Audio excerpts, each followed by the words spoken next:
pernah dengar kasus kepribadian bensu? Banyak orang mikir ini cuma drama artis dan bisnis kuliner. Padahal, kasus ini tuh contoh nyata kenapa pelaku usaha wajib paham hukum dagang.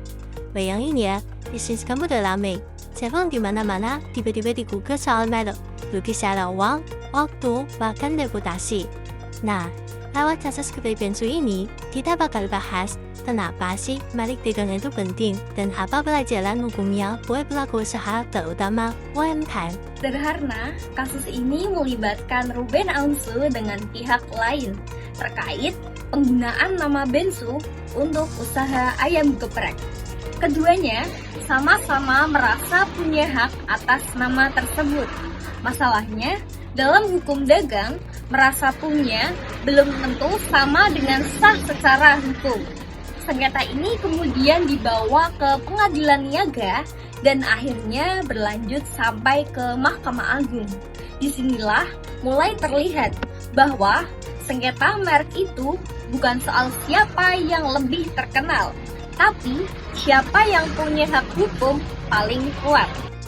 Hakim menilai BNI merupakan pihak pertama yang membuat dan atau memproduksi, memperkenalkan dan menggunakan desain kemasan kotak, pembungkus makanan atau minuman dengan merek Ayam Geprek Bensu. Perkara ini diputus pada 8 September 2020. Oleh karena itu, desain kotak kemasan milik Ruben Onsu yang telah terdaftar dinyatakan batal demi hukum. Menindaklanjuti putusan tersebut, Ruben Onsu mengajukan permohonan kasasi. Isu utama dalam kasus geprek bensu ini adalah siapa yang lebih dulu mendaftarkan dan menggunakan merek secara sah. Dalam hukum dagang Indonesia, sistem merek itu adalah prinsip first to file, yang artinya siapa lebih dulu mendaftarkan merek itu dialah yang diakui secara hukum.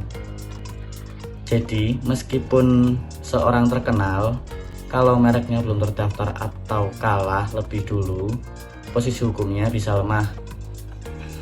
Jadi inilah kenapa sengketa merek seringkali terjadi, terutama di bisnis kuliner yang berkembang begitu cepat. Dalam hukum dagang, merek termasuk ke dalam hak kekayaan intelektual atau HKI. Merek yang terdaftar memberikan hak eksklusif kepada pemiliknya untuk dapat digunakan dalam kegiatan usahanya. Karena itu, pemilik merek dapat melarang pihak lain untuk menggunakan merek yang sama pada barang atau jenis jasa yang lainnya. Karena itu, pendaftaran merek di Kementerian Hukum dan HAM menjadi sebagai suatu solusi dalam pelindungan hukum. Bukan soal siapa yang viral, tetapi soal siapa yang mempunyai bukti hukum. Kalian tahu nggak sih bagaimana dan apa saja resiko yang terjadi apabila adanya sengketa merek dalam perdagangan?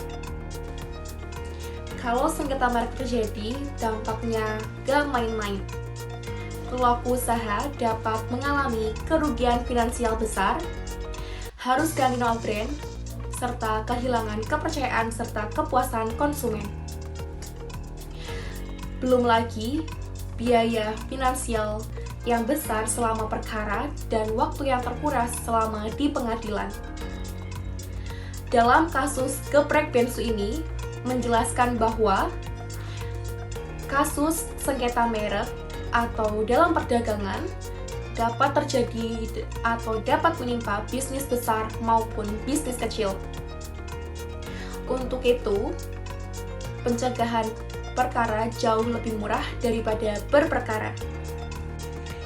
Dari kasus ini, ada beberapa pelajaran penting buat pelaku usaha. Pertama, jangan menunda pendaftaran merek.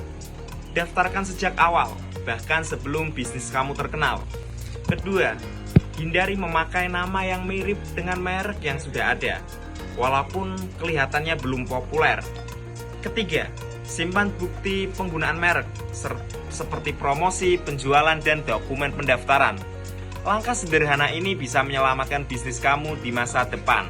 Jadi kasus geprek bensu ini ngasih kita pelajaran bahwa hukum dagang itu bukan cuma teori, tapi juga sangat dekat dengan dunia usaha itu sendiri. Kalau kamu lagi bangun brand sendiri, coba cek lagi deh, apakah brand kamu itu sudah sah secara hukum atau belum. 5 kesalahan yang bisa dilakukan pendaftar merek baru. Yang pertama, tidak melakukan pengecekan pada PDKI. Yang kedua, mendaftarkan permohonan merek jenis permohonan umum tapi didaftarkan UMKM. Yang ketiga, pendaftar UMKM melampirkan NIB atau SIUP. Harusnya melampirkan surat rekomendasi UMKM dari kementerian atau dinas terkait.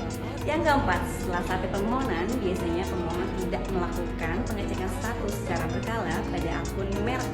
Yang kelima, nama merek tidak selaras dengan logo yang disebutkan. Jadi, jangan melakukan 5 hal tadi ya teman KI.